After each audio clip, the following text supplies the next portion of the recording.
Alhamdulillah, kes 7 pemain warisan diumumkan. 4 ahli jawatankuasa bebas siasat kes pemain warisan Malaysia diumumkan.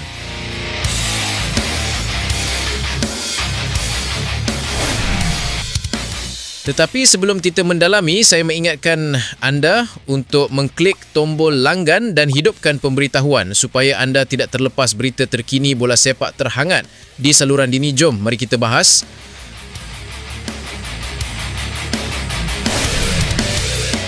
Empat ahli jawatankuasa bebas FAM yang ditugaskan untuk menyiasat kes pemain warisan Malaysia diumumkan pada hari ini. Susulan pelantikan bekas Ketua Hakim Negara Tun Mat Sharif sebagai pengerusi jawatankuasa, 4 lagi ahli jawatankuasa dikongsikan wartawan sukan The Star T. Avinash Warren.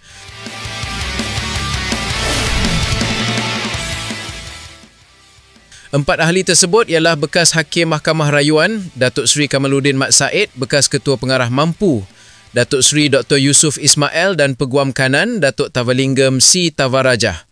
Tavalinggam turut menggalas peranan sebagai setiausaha jawatankuasa tersebut sepanjang tempoh jawatankuasa bebas mengadakan siasatan.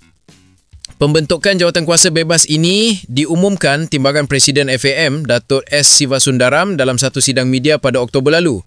Jawatankuasa ini bukan saja menyiasat punca yang mengakibatkan FAM dan 7 pemain warisan negara dihukum FIFA atas kesalahan pemalsuan dokumen. Malah, kehadiran jawatankuasa ini juga bertujuan memperkukuh soal pentadbiran dan tadbir urus badan induk bola sepak negara itu. Mari kita doakan bersama semoga 4 ahli jawatankuasa bebas siasat kes pemain warisan Malaysia membuahkan hasil baik bagi Malaysia. Dan terima kasih kerana menonton sehingga habis. Jangan lupa untuk suka video ini jika anda suka, komen di bawah jika anda mempunyai pemikiran lain dan langgan untuk lebih banyak berita bola sepak Malaysia. Jumpa lagi dalam video seterusnya. Terima kasih.